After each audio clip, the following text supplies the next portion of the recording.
Follow me, says Jesus, follow me. Follow me, says Jesus, follow me. I will love you and direct you and show you how to live. Follow me, says Jesus, follow me. Hi everyone! Today's story comes from the Lion Storyteller Bible, and it's called A Time to Build. My people have learned their lesson, God decided, and it's time for them to come home. So God whispered in the ear of Cyrus, king of the country where God's people were slaves. Send them home, God said. So Cyrus did, and thousands of people returned to Jerusalem. There was a lot of work to do when they got there, rebuilding their houses, so they had somewhere to live, rebuilding the temple, so they had somewhere to worship God, rebuilding the walls around Jerusalem, so they had somewhere to hide from their enemies.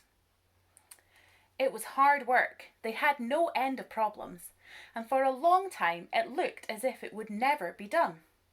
And then Cyrus died, and another king named Artaxerxes took his place. And God took the chance to help his people by whispering in the ear of a man who could get that king's attention. The man's name was Nehemiah. His job was to bring the king his wine each day and to taste it first, to see if no one had put any poison in it. The king trusted him very much and was puzzled when Nehemiah arrived one day, cup in hand, with a sad frown on his face. You can see Nehemiah bringing the wine with a sad face. "What's the matter, Nehemiah?" the king asked. "Why do you look so sad?" Nehemiah whispered a prayer before he answered.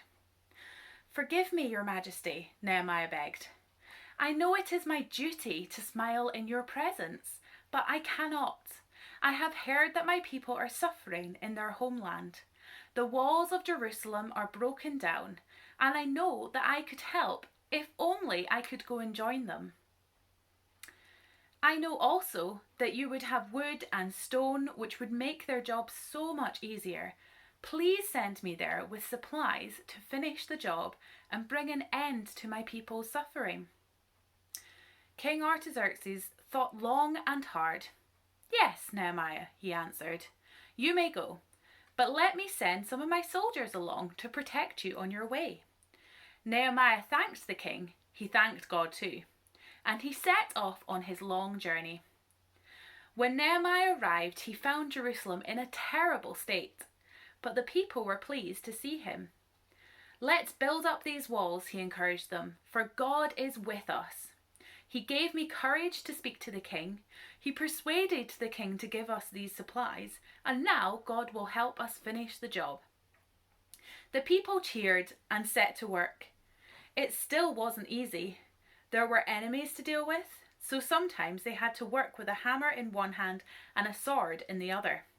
But finally they finished. The walls were built, their houses too, and they had even finished the temple where the people gathered to talk with God. "Forgive us for not listening to you," they prayed. "We promise to do better in the future, to live the way you told us when you gave us this land so long ago. Thank you for giving us another chance and bringing us home at last." You can find this story in Nehemiah chapters 1, 2 and 4. Bye!